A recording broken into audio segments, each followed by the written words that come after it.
ഇന്ത്യയിലെ എല്ലാ മനുഷ്യരെയും കാണാൻ നിങ്ങൾക്ക് എവിടെ പോകണം? ബോംബെയിലോ ഡൽഹിയിലോ അല്ലെങ്കിൽ മണാലിയിലെ മാൾ റോഡിലോ നിങ്ങൾ പോയാൽ മതി. ഇന്ത്യയിലെ എല്ലാ തരത്തിലുമുള്ള ജനങ്ങൾ വന്നുപെടുന്ന ഒരു സ്ഥലങ്ങളിൽ ഒന്നാണ് മണാലിയിലെ ഈ മാൾ റോഡ്. മാൾ റോഡ് മണാലിയിലെ ഏറ്റവും സുപ്രധാനപ്പെട്ട ഒരു ഇടമാണ്. ഇതിനെ ചുറ്റിപ്പറ്റിയാണ് ഇവിടുത്തെ പ്രധാന ടൂറിസം പ്രോഗ്രാമുകളെല്ലാം നടക്കുന്നത്.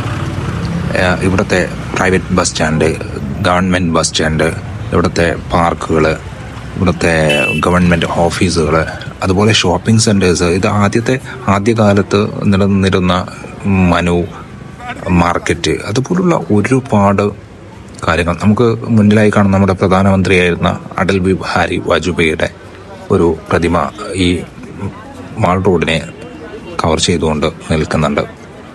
ഈ മാൾ റോഡ് നേരെ നടന്നു പോയാൽ നമുക്ക് എത്താവുന്നത് നമ്മുടെ ഡൽഹിയിൽ നിന്നും അതുപോലെ പഞ്ചാബിൽ നിന്നൊക്കെ നമ്മൾ വോൾവോ ബസ് കയറി വരുന്ന ഇടത്തേക്കാണ്.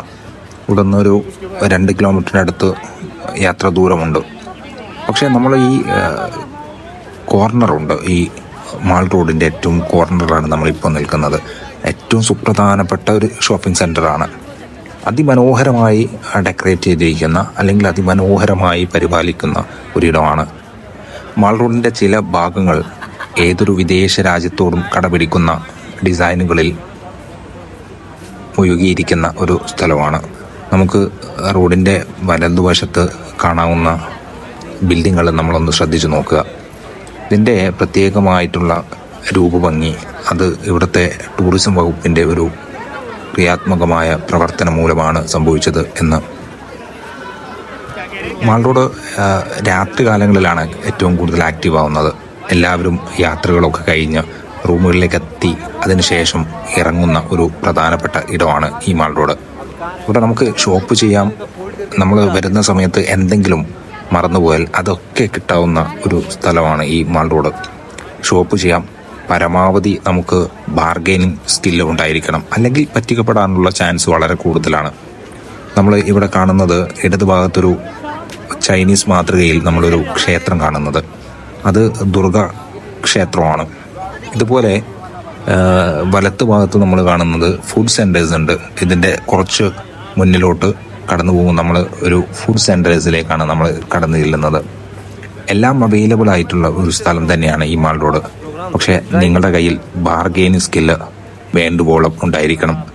അല്ലെങ്കിൽ നിങ്ങൾ എവിടെ പോയാലും അത് യാത്ര ചെയ്യുന്ന സമയത്ത് നിങ്ങൾ പറ്റിക്കപ്പെടാനുള്ള ചാൻസ് വളരെ കൂടുതലാണ്. നിങ്ങളൊരു യാത്ര ചെയ്യാൻ ആഗ്രഹിക്കുന്ന ഒരാളാണെങ്കിൽ നിങ്ങൾ ആദ്യം പഠിക്കേണ്ടത് ഈ ബാർഗെയിൻ ചെയ്യാനുള്ള സ്കില്ലാണ്.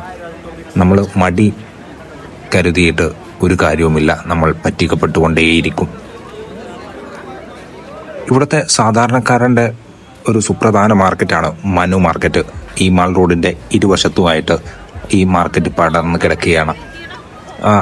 ഇതിൻ്റെ തൊട്ടടുത്ത് തന്നെയാണ് പ്രൈവറ്റ് ബസ് സ്റ്റാൻഡ്, അതുപോലെ ഗവൺമെൻറ് ബസ് സ്റ്റാൻഡ്. ഹിമാചൽ പ്രദേശിൻ്റെ RTCയുടെ എല്ലാ വാഹനങ്ങളും നമുക്ക് ഈ മാൾ റോഡിൻ്റെ ഇടതുഭാഗത്ത് കാണാൻ സാധിക്കും. ഏറ്റവും മനോഹരമായ ഒരു ബസ് സ്റ്റാൻഡ് എന്ന് വിശേഷിക്കാവുന്ന ഒരു ബസ് സ്റ്റാൻഡാണ്. ആ ബസ് സ്റ്റാൻഡിന് ഇത്രയേറെ ഭംഗി നൽകുന്ന ഒരു കാരണം തൊട്ട് പിറകിൽ കിടക്കുന്ന മഞ്ഞുമലകളാണ്. മഞ്ഞു പുതച്ച് കിടക്കുന്ന ആ മലകൾ നമ്മുടെ കാഴ്ചക്ക് കുളിർമയേകും എന്ന കാര്യത്തിൽ ഒരു തർക്കവും വേണ്ട. ഈ മാൾ റോഡിൻ്റെ വിവിധ സമയങ്ങളിലുള്ള ഭംഗി ഈ വീഡിയോയിൽ കൃത്യമായി ഉൾക്കൊള്ളിച്ചിരിക്കുന്നു. വിവിധ സമയങ്ങളിൽ ഈ റോഡിലൂടെയുള്ള നടത്തമാണ് ഇതിൻ്റെ ഇതിവൃത്തം. നമ്മൾ കാണാം ഷോപ്പിംഗ് സെൻറ്റേഴ്സ് ഒരു തട്ട് പോലും നമ്മുടെ റോട്ടിലോട്ട് ഇറക്കി ചെയ്തിട്ടില്ല എന്നുള്ളത്. അതൊരു നല്ല കാര്യമായിട്ട് നമുക്ക് കാണാവുന്നതാണ്. ഇവിടുത്തെ യാത്രക്കാർക്ക് അല്ലെങ്കിൽ ഇവിടുത്തെ കടന്നു വരുന്ന ടൂറിസ്റ്റുകൾക്ക് റോഡിൻ്റെ നടുവിലൂടെ കൃത്യമായി നടന്നു പോകാൻ സാധിക്കും. വാഹനങ്ങൾ അലോഡായില്ലാത്ത ഒരു സ്ഥലമാണ്. ഇവനെ പോലുള്ള കുറച്ച് പട്ടികൾ ഇവിടുത്തെ ഒരു പ്രധാന ആളുകളാണ് എന്ന് തോന്നുന്നു. പലയിടങ്ങളിൽ നമുക്ക് ഇവനെ പോലുള്ള ആളുകളെ കാണാം.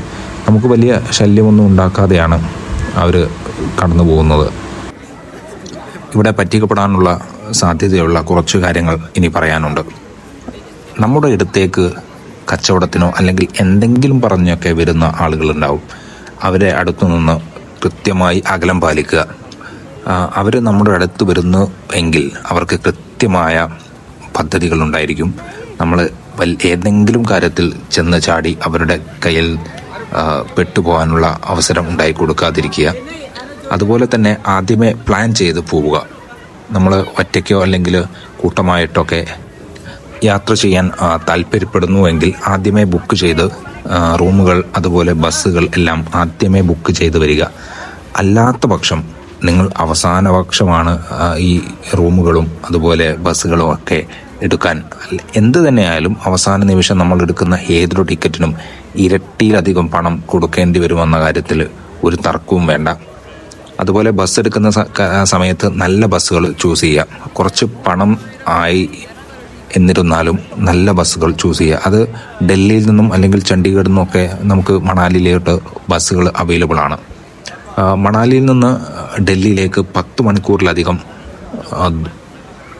റണ്ണിങ് ടൈമുണ്ട്. അതുകൊണ്ട് തന്നെ നല്ല ബസ്സുകളല്ല നിങ്ങൾ എടുക്കുന്നതെങ്കിൽ നിങ്ങൾക്കത് വലിയൊരു ബുദ്ധിമുട്ടായി മാറും. ഞാൻ പലപ്പോഴും ഒറ്റയ്ക്കാണ് യാത്ര ചെയ്യാറുള്ളത്. അതുകൊണ്ട് പണം ലാഭിക്കുന്നത്, നമുക്കൊരുപാട് പണമൊന്നും ഇല്ലാത്തത് കൊണ്ട് തന്നെ പണം ലാഭിക്കേണ്ടത് ഒരു വലിയ ഉത്തരവാദിത്വമാണ്. എന്നാൽ മാത്രമേ നമുക്ക് ഒരുപാട് യാത്രകൾ ചെയ്യാനുള്ള അവസരം ഉണ്ടാവുകയുള്ളൂ. അതുകൊണ്ട് തന്നെ നടത്തം വലിയൊരു പങ്ക് വഹിക്കും. നമുക്ക് ഓട്ടോയിൽ പോകാനുള്ള സ്ഥലമാണെങ്കിൽ നമുക്ക് നടന്നു പോകേണ്ടതായിട്ട് വരും. അതുപോലെ തന്നെ നമ്മൾ ബസ് എടുക്കുന്ന സമയത്ത് ശ്രദ്ധിക്കാറുള്ളത് രാത്രി കാലങ്ങളിലാണ് പലപ്പോഴും ബസ് എടുക്കാറുള്ളത്. അതിന് കാരണം രാത്രിയിലെ ഉറക്കം, അതൊരു റൂമിൻ്റെ റെൻറ്റ് കൊടുക്കേണ്ടതായിട്ടുള്ള അവസരം ഒഴിവാക്കി അത് ബസ്സിലാക്കും. ഉറക്കം അത്യാവശ്യം നല്ല ബസ് തന്നെ ചൂസ് ചെയ്യുക. അത് വന്നപ്പോൾ നല്ല ഉറക്കം കിട്ടും. ഇവിടെ എത്തിയാലും ക്ഷീണം കാണുകയുമില്ല. ഞാൻ വരുന്ന സമയത്ത് ഓപ്റ്റ് ചെയ്ത ബസ്സുകൾ 9600 പോലുള്ള ബസ്സുകളാണ്. അതിമനോഹരമായ ഒരു അനുഭൂതി നമുക്ക് തരുന്ന ബസ്സുകളാണ്. ഇതുപോലുള്ള പല തരത്തിലുള്ള വാഹനങ്ങൾ നമുക്ക് അവൈലബിൾ ആണ്. വോൾവോ തന്നെ സ്ലീപ്പറുകളുണ്ട്. അതുപോലെ സിറ്റിംഗ് എടുത്താൽ മതി. നല്ല പുഷ് ബാക്കുള്ള അത്യാവശ്യം നല്ല വാഹനമാണ് 9600. ഞാൻ നിങ്ങൾ ഒരു തവണയെങ്കിലും നിങ്ങൾ ആ ബസ്സിൽ കയറി നോക്കണമെന്ന് ഉറപ്പിച്ച് പറയുകയാണ്. നല്ല ബസ്സുകളാണ്. ആ പുഷ് ബാക്കുള്ള സീറ്റുകൾ നമുക്ക് സ്ലീപ്പറിനകത്ത് നന്നായിട്ട് ഉറങ്ങാൻ പറ്റുമെന്ന് തോന്നുന്നു. നമുക്കറിയാം ഈ മണാലി റോഡ് കൃത്യമായി കയറ്റമിറക്കങ്ങളൊക്കെയുള്ള ഒരു അതിഭംഗിയുള്ള, അതുപോലെ തന്നെ കുറച്ച് ഡേഞ്ചറസ് ആയിട്ടുള്ള ഒരു റോഡ് തന്നെയാണ്. നമുക്ക് കാശ്മീരിലൊക്കെ പോകുമ്പോൾ നമുക്ക് മനസ്സിലാവുന്ന അതേ പാതകളാണ് നമുക്ക് മണാലിയിലേക്കും വരുന്ന സമയത്ത് കാണുന്നത്. അതുപോലെ റൂം എടുക്കുന്ന കാര്യത്തിൽ നിങ്ങൾ ഈ മാൾ റോഡിന് ചുറ്റുമായി ഒരുപാട് റൂമുകൾ അവൈലബിൾ ആണ്.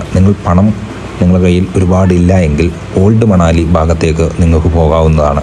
അവിടെ ഒരുപാട് ഹോസ്റ്റൽസ്, അതുപോലെ അവിടെ ഒരുപാട് റൂമുകളൊക്കെ കുറച്ച് പണം കുറഞ്ഞ രീതിയിൽ നമുക്ക് ലഭിക്കും. കുറച്ച് ദൂരമുണ്ട്, ഒരു കിലോമീറ്ററിന് മുകളിലുണ്ട്. പക്ഷേ നമുക്കത് ലാഭം ഉണ്ടാക്കി തരുമെങ്കിൽ, അല്ലെങ്കിൽ നമുക്ക് യാത്രക്കത് ഗുണകരമാണ് എങ്കിൽ നിങ്ങൾ അവിടെ പോയി റൂം എടുക്കുക. നല്ല ഭംഗിയുള്ള സ്ഥലം തന്നെയാണ്.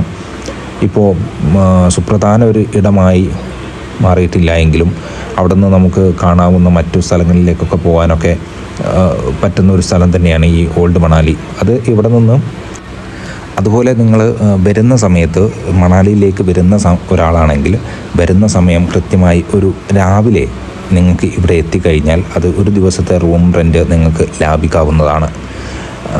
നമുക്ക് മണാലി മാൾ റോഡിൽ നമുക്ക് ഇതുപോലുള്ള സോഫ്റ്റ് ഐസ്ക്രീംസൊക്കെ ഒരുപാട് നമുക്ക് കിട്ടും. ഇടയ്ക്കിടയ്ക്ക് നമ്മൾ കഴിക്കാവുന്ന ഒരു ഐസ്ക്രീമാണ്. ഇതിൻ്റെ ക്വാളിറ്റി എത്രയുണ്ട് എന്ന് പറയാൻ അറിയില്ല. ഇതുവരെ വയറിന് വലിയ പ്രശ്നങ്ങളൊന്നും ഉണ്ടായിട്ടില്ല. കുറച്ച് തവണ നമ്മൾ കഴിച്ചിട്ടുണ്ട്. അതുകൊണ്ട് നിങ്ങൾ ഒരു തവണയെങ്കിലും നിങ്ങളൊന്ന് കഴിച്ച് നോക്കുമെന്ന് റെക്കമെൻഡ് ചെയ്യണം. അതിനുശേഷം അവിടുത്തെ ഒരുപാട് ഭക്ഷണ വിഭവങ്ങളുണ്ട്. എല്ലാം ട്രൈ ചെയ്യാൻ പറയുന്നില്ല. നിങ്ങളുടെ യുക്തിക്കനുസരിച്ച്, നിങ്ങളുടെ വയറിനനുസരിച്ച് നിങ്ങൾ ഭക്ഷണം കഴിക്കുക. ഭക്ഷണം കഴിക്കുമ്പോൾ നിങ്ങളെപ്പോഴും ശ്രദ്ധിച്ചുകൊണ്ടിരിക്കുക. അത് നിങ്ങൾക്ക് വലിയ പണികൾ തരാൻ ചാൻസ് ഉള്ള ഒരു കാര്യമാണ് ഈ ഭക്ഷണം. അത് ചൂടോടെ കഴിച്ചു എന്നുള്ളത് കൊണ്ടോ അല്ലെങ്കിൽ നിങ്ങളുടെ ഇഷ്ടപ്പെട്ട വിഭവം കഴിച്ചു എന്നുള്ളത് കൊണ്ടോ നിങ്ങൾക്കത് പണി കിട്ടാതിരിക്കില്ല. നിങ്ങൾ അവിടുത്തെ വൃത്തി, അതുപോലെ അവിടുത്തെ ഹൈജീൻ്റെ കാര്യങ്ങൾ, അവിടുത്തെ ഭക്ഷണത്തിൻ്റെ ക്വാളിറ്റി എല്ലാം കുറച്ച് ആരോടെങ്കിലും ഒന്ന് ചോദിച്ചതിന് ശേഷം മാത്രം ഭക്ഷണം കഴിക്കുന്നതായിരിക്കും ഏറ്റവും ബെറ്റർ. നിങ്ങൾ എടുക്കുന്ന റൂമിൻ്റെ അവിടുന്ന് ഭക്ഷണം ഉണ്ടാവും. പല റൂമുകളും ഭക്ഷണം പ്രൊവൈഡ് ചെയ്യുന്നുണ്ട്. അവിടുന്ന് അത്യാവശ്യം മോശമല്ലാത്തൊരു ഭക്ഷണം തന്നെ ആയിരിക്കും. പക്ഷേ കുറച്ചധികം ക്യാഷ് കൊടുക്കേണ്ടതായിട്ട് വരും. നമുക്കൊരു ചായക്ക് 10 രൂപ കിട്ടുകയാണെങ്കിൽ നമുക്ക് റൂമിലാണെങ്കിലും അത് 10-20 ഒക്കെ ആയി മാറിയിട്ടുണ്ടാവും. അത് ഓക്കെ ആയിട്ടുള്ള ആളുകളാണെങ്കിൽ നിങ്ങൾക്ക് അവിടുന്ന് കഴിക്കാവുന്നതാണ്. എവിടെ ഭക്ഷണത്തിന് കയറുന്നതാണെങ്കിലും അവിടുത്തെ ലോക്കലായിട്ടുള്ള ആളുകളോട് ഒരു അന്വേഷണം നടത്തിയതിന് ശേഷം ഭക്ഷണം കഴിക്കുന്നതായിരിക്കും ഏറ്റവും ബെറ്റർ. അത് നിങ്ങളെ പലതരത്തിലും നിങ്ങളെ സഹായിക്കും. നേരത്തെ പറഞ്ഞ പോലെ ഈ മണാലിയിൽ കാണാവുന്ന പ്രധാനപ്പെട്ട സ്ഥലങ്ങളിലേക്കൊക്കെ പോകാനുള്ള ടാക്സികൾ, അതുപോലെ ബസ്സുകൾ, അല്ലെങ്കിൽ ഇവിടുത്തെ ടൂറിസം ഓഫീസുകളെല്ലാം സ്ഥിതി ചെയ്യുന്നത് ഈ മാൾ റോഡിന് ചുറ്റിയാണ് എന്ന് ആദ്യമേ പറഞ്ഞല്ലോ. പക്ഷേ ഇവിടുത്തെ റൂം റെൻറ്റ് ചിലപ്പോൾ ഒരു റൂമിന് 2000 രൂപയൊക്കെ ആണെങ്കിൽ നമുക്ക് മാൾ റോഡിൽ മാൾ റോഡിലല്ല, നമുക്ക് ഓൾഡ് മണാലിയിൽ നിങ്ങൾക്ക് അത് 500 രൂപയ്ക്ക് റൂം ചിലപ്പോൾ കിട്ടിയെന്ന് വരാം. അപ്പോൾ നിങ്ങൾക്ക് പണമാണോ, അല്ലെങ്കിൽ 1 മണിക്കൂർ അല്ലെങ്കിൽ ഒരു കിലോമീറ്ററുള്ള നടത്തമാണോ നിങ്ങൾ പ്രിഫർ ചെയ്യുന്നത് എന്നത് അനുസരിച്ച് നിങ്ങൾ റൂമുകൾ ചൂസ് ചെയ്യുക. അതുപോലെ തന്നെ നിങ്ങൾ പല ഇടങ്ങളിലേക്ക് പോകാവുന്ന ഷെയർ ടാക്സികൾ നമുക്ക് ഇവിടെ അവൈലബിൾ ആണ്. പണം കുറഞ്ഞ ആളുകളാണെങ്കിൽ അവരോടാണ് ഈ കാര്യങ്ങളൊക്കെ പറയുന്നത്. ഈ ഷെയർ ടാക്സികൾ യൂസ് ചെയ്യുക. അതുപോലെ ബസ്സുകൾ എല്ലാം യൂസ് ചെയ്യാവുന്നതാണ്. എല്ലായിടത്തേക്കും ബസ്സുകളൊക്കെ ഉണ്ട്. നമുക്ക് സുപ്രധാനപ്പെട്ട ഇടങ്ങളിലേക്കൊക്കെ പോകാൻ ബസ്സുകൾ അവൈലബിൾ ആണ്, ഷെയർ ടാക്സികൾ. അതുപോലെ നിങ്ങൾക്ക് എടുക്കാവുന്ന ഒന്നാണ് ഇവിടുത്തെ ബൈക്കുകൾ. 500 രൂപയ്ക്ക് നിങ്ങൾക്ക് ബൈക്കുകൾ അവൈലബിൾ ആവും. 500 രൂപയ്ക്ക് നിങ്ങൾക്ക് ബൈക്കുകൾ എടുക്കാൻ പറ്റുന്നതാണെങ്കിൽ ഒരാൾക്കാണെങ്കിൽ 500 രൂപയാണ്. 2 ആളാകുമ്പോൾ അതിന് റേറ്റിൽ ഡിഫറൻസ് വരും. ഒരാളാണെങ്കിൽ 500 രൂപയ്ക്ക് നിങ്ങൾക്ക് എടുത്തു കഴിഞ്ഞാൽ നിങ്ങൾക്ക് അത് ഒരു ദിവസത്തേക്ക് 24 മണിക്കൂറോ അല്ലെങ്കിൽ അത് അവരുടെ ടേംസിനനുസരിച്ച് മനസ്സിലാക്കിയിട്ട് മാത്രമേ വണ്ടി എടുക്കാവുള്ളൂ. ആ വാഹനം എടുക്കുന്ന സമയത്ത് ചിലപ്പോൾ നിങ്ങൾക്ക് പറ്റിക്കപ്പെടാനുള്ളൊരു ചാൻസ് അവിടെയുണ്ട്. ഇതൊക്കെ ഓർമ്മിപ്പിച്ചതിന് ശേഷം വാഹനം എടുത്ത് ബൈക്കൊക്കെ എടുക്കുകയാണെങ്കിൽ നമുക്ക് പലതരത്തിലുള്ള ഗ്രാമങ്ങളിലേക്കൊക്കെ പോയി നോക്കാവുന്നതാണ്. നിങ്ങൾക്ക് അതുപോലുള്ള യാത്രകൾ നിങ്ങൾക്ക് ഇഷ്ടമാണെങ്കിൽ ബൈക്ക് നല്ലൊരു ഓപ്ഷനാണ്. പല ഇടങ്ങളിലും നമുക്ക് ഇറങ്ങാം, പല കാര്യങ്ങളും നമുക്ക് അധികമായിട്ട് കാണാൻ സാധിക്കും. ബൈക്ക് നിങ്ങൾക്ക് എല്ലാവർക്കും റെക്കമെൻഡ് ചെയ്യാണ്. ഒരു തവണയെങ്കിലും അവിടെ ബൈക്ക് എടുത്തൊന്ന് കറങ്ങുക. അതൊരു നല്ലൊരു അനുഭവം നിങ്ങൾക്ക് തരും. പലതരത്തിലുള്ള ഗ്രാമങ്ങളിലേക്ക് നമുക്ക് പോകാം. അവിടുത്തെ ആളുകളുമായി ഒരുപാട് സംസാരിക്കാനുള്ള അവസരങ്ങൾ നിങ്ങൾക്ക് ലഭിക്കും. വലിയ ഡേഞ്ചറസ് ആയിട്ടുള്ളൊരു റോഡുകളും അല്ല അവിടെയുള്ളത്. അത്യാവശ്യം നല്ല റോഡുകളാണ്. അതുപോലെ നല്ല നല്ല സ്പോട്ടുകളൊക്കെ നമുക്ക് ഇറങ്ങാൻ സാധിക്കും. അപ്പോൾ മണാലി വരുന്ന ആളുകളാണെങ്കിൽ ഈ പറഞ്ഞ പല കാര്യങ്ങളും നിങ്ങൾ ശ്രദ്ധിക്കുക. പറ്റിക്കപ്പെടാനുള്ള ചാൻസ് വളരെ കൂടുതലാണ്. മണാലി എന്നല്ല, എല്ലാ ടൂറിസം ഡെസ്റ്റിനേഷനുകളും പറ്റിക്കപ്പെടാനുള്ള ചാൻസ് വളരെ കൂടുതലാണ്. പറ്റിച്ചു മാത്രം ജീവിക്കുന്ന ഒരുപാട് ആളുകൾ ഈ സുപ്രധാന സ്ഥലങ്ങളിലൊക്കെ ജീവിക്കുന്നുണ്ട് എന്ന് നിങ്ങൾ മനസ്സിലാക്കുക. നിങ്ങളുടെ അടുത്തേക്ക് ആരെങ്കിലും വരുന്നുവെങ്കിൽ അവരെ കൃത്യമായി അകൽച്ചയിൽ മാത്രം നിർത്തുക. അവർ നിങ്ങളുടെ ഒരു ഗുണകാംക്ഷികളല്ല എന്ന് ഓർക്കുക.